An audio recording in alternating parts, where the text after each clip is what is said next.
Hello student, हमारे पास एक thermodynamics की प्रॉब्लम है, उसे हम देखते हैं। देखो, the standard state gives free energy of formation of carbon graphite and carbon diamond. At standard state carbon graphite के फॉर्मेशन की एंथैल्पी गिव्स फ्री एनर्जी दे रखी है और डायमंड के फॉर्मेशन की भी गिव्स फ्री एनर्जी दे रखी है। बट स्टैंडर्ड स्टेट पे दे रखा है कि भाई प्रेशर कितना होना चाहिए 1 बार और टेम्परेचर कितना होना चाहिए 298 केल्विन, राइट। अब क्या कहता है आगे, should we substance should be pure at a given temperature. The conversion of graphite to diamond reduce its volume. Volume में कितना रिड्यूस आता है ग्रेफाइट से डायमंड की तरफ जाएंगे तब वॉल्यूम में कितनी कमी आती है 2 × 10⁻⁶ metre cube. If carbon graphite is converted to the carbon diamond isothermally at temperature 298 Kelvin,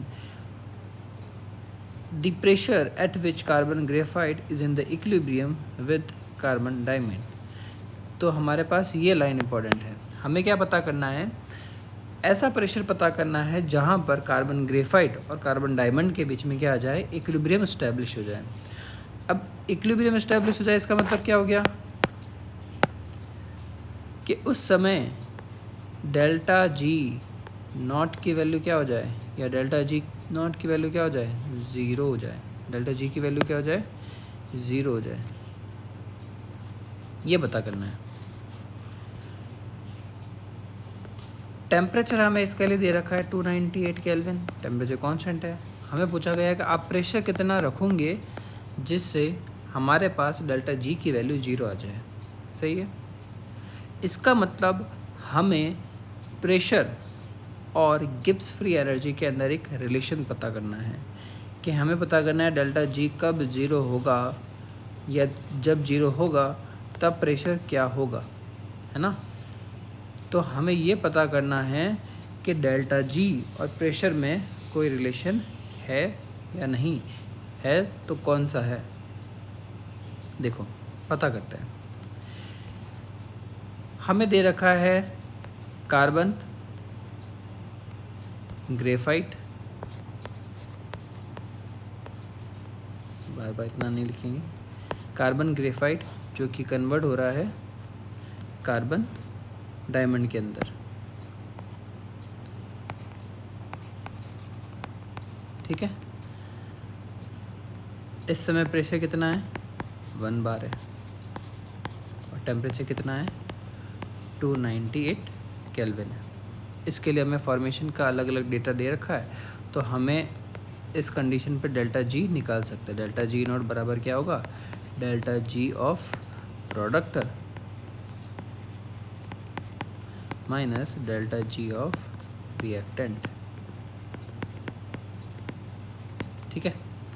तो प्रोडक्ट की डेल्टा जी कितना दे रखा है, प्रोडक्ट कौन है, डायमंड है, तो 2.9 दे रखा है। 2.9 माइनस कितना है 0, राइट। तो हमारे पास वैल्यू कितनी आ जाएगी 2.9 किलो जूल पर मोल। एक मोल के लिए डेटा आ गया अपने पास, डेल्टा जी की वैल्यू आ गई। अब देखो हमारे पास कंडीशन क्या पूछी है कि यार कार्बन ग्रेफाइट से कार्बन डायमंड ही बनाना है, लेकिन वो प्रेशर पता करना है जब इनके बीच में इक्विलिब्रियम इस्टेब्लिश हो जाए, है ना। डेल्टा जी नॉट की वैल्यू क्या आ जाए, इस समय ज़ीरो आ जाए। कि ये कंडीशन बता दो जब डेल्टा जी क्या रहेगा इस समय, गिब्स फ्री एनर्जी क्या रहेगी, जीरो रहेगी। इक्विलिब्रियम का मतलब ये हो गया ना, इक्विलिब्रियम का मतलब क्या हो गया, डेल्टा जी की वैल्यू इस समय जीरो रहे। सही है। हमें टेम्परेचर इसके लिए भी दे रखा है, टेम्परेचर इसके लिए क्या दे रखा है 298 केल्विन, ठीक है। हमें पूछा है इसके लिए प्रेशर कितना रखना चाहेंगे आप, बस यही पूछा है। तो देखो हमें अब क्या करना पड़ेगा, प्रेशर में एक रिलेशन निकालना पड़ेगा। हम मान लेते हैं यहाँ पे एक पी प्रेशर था, तो जब कार्बन 1 बार प्रेशर 298 केल्विन से पी प्रेशर पे जाएगा तब डेल्टा जी में कितना चेंज आएगा, ये हमें पता करना पड़ेगा। फिर हमें यहाँ से ये वाला भी पता करना पड़ेगा, यहाँ से ये भी पता करना पड़ेगा, इसमें डेल्टा जी में चेंज कितना आएगा, है ना। ये दोनों पता करने पड़ेंगे कितने आ रहे हैं अपने पास, डेल्टा G1 डेल्टा G2।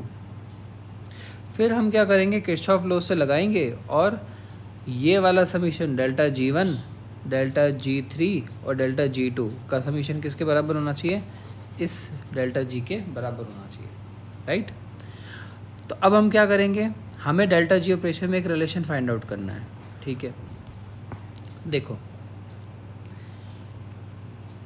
ध्यान से देखना, डेल्टा G या DG is equal to DH minus DTS, differentiate form में है, एग्जैक्ट इक्वेशन दे रखी है, DG is equal to DH minus DTS।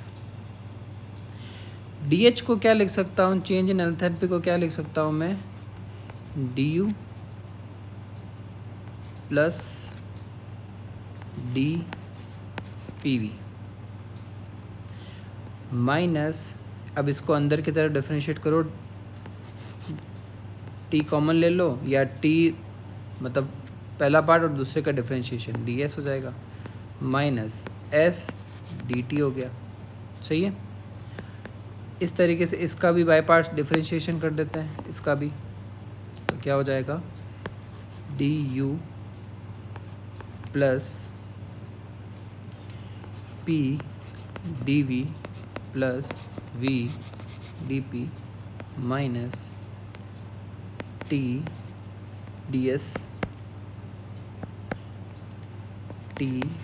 DS minus S DT, सही है। DU को क्या लिख सकता हूँ मैं, ये DU को change in energy thermodynamic first law, DU बराबर DQ minus P DV plus बाकी सब कुछ वैसे ही लिख सकता हूँ, P DV plus V DP minus, अब देखो थर्मोडायनेमिक सेकेंड लॉ के अकॉर्डिंग क्या था, DQ बराबर DQ रिवर्सिबल बराबर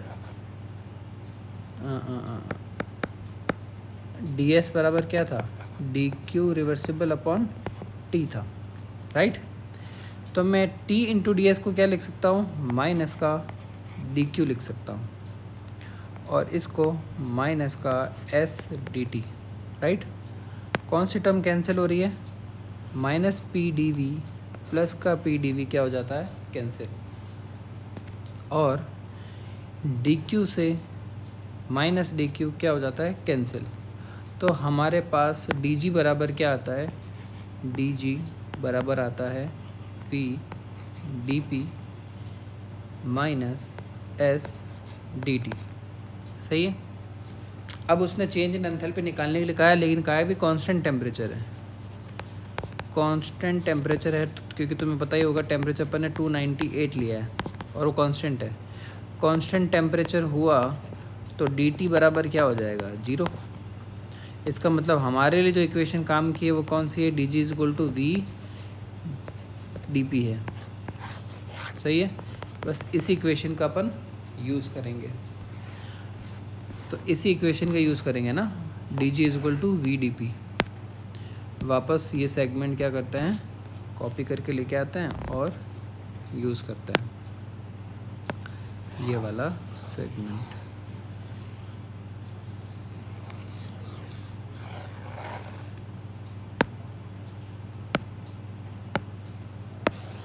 ओके,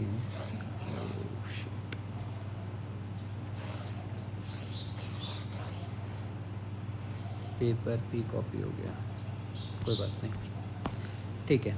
तो देखो इस इक्वेशन से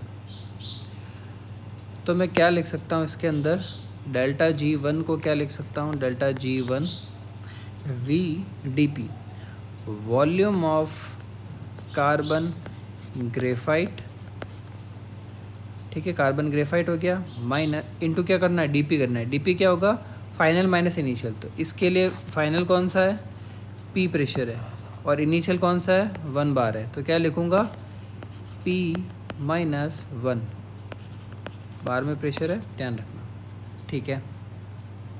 डेल्टा G2 क्या लिखूँगा, volume of carbon diamond into, अब ये जो सारी चीज़ें ना नीचे आ रही डिनोमीटर में, ऐसे स्मॉल सा ही लिखना है, डायमंड इनटू मल्टीप्लाई में क्या आएगा, प्रेशर, सॉरी इसके लिए फाइनल प्रेशर कौन सा हुआ, 1 बार वाला, और इनिशियल प्रेशर कौन सा हुआ, P वाला, राइट। तो इसको क्या लिखेंगे, 1 माइनस P, ठीक है। अब डेल्टा G ऑफ कंप्लीट, इस डेल्टा G की वैल्यू इन तीनों के समीशन के बराबर हो सकती है ना, तो मैं लिख सकता हूँ delta G not of the reaction is equal to delta G1 plus delta G2 plus delta G3, इन तीनों के समीशन के बराबर होगी। अब डेल्टा G3 तो 0 है क्योंकि इस समय इक्विलिब्रियम इस्टेब्लिश है, तो ये हो गया 0। डेल्टा G1 कितना हो गया, डेल्टा G1 की वैल्यू आपको दे रखी है, volume of carbon graphite P minus 1 plus volume of carbon diamond 1 minus P, ठीक है। डेल्टा G ऑफ रिएक्शन कितना दे रखा है, 2.9 किलो जूल पर मोल, सही है, इक्वल टू, अब इसको इसके अंदर मल्टीप्लाई करते हैं तो क्या बन जाएगा, volume carbon graphite into P हो जाएगा, minus volume of carbon graphite plus volume of carbon diamond minus P volume of carbon diamond, ये होगा। क्या कॉमन ले सकते हैं इसके अंदर, P कॉमन ले सकते हैं, P कॉमन ले लेंगे तो क्या बन जाएगा, देखो हमें वॉल्यूम का डिफरेंस दे रखा है, वॉल्यूम का डिफरेंस किसके लिए दे रखा है, when graphite is converted into the diamond,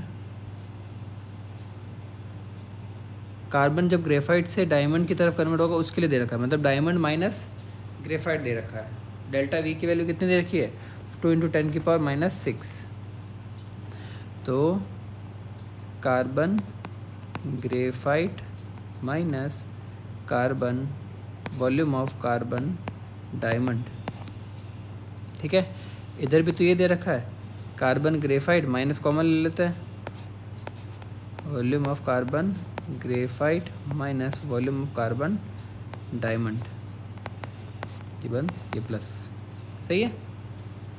ये हो गया 2.9 किलो जूल, ठीक है।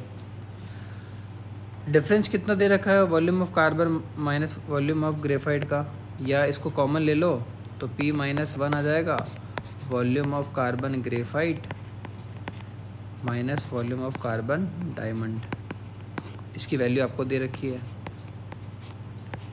किलो जूल, तो ये कितना आएगा, डिफरेंस कितना दे रखा वॉल्यूम का, 2 × 10⁻⁶,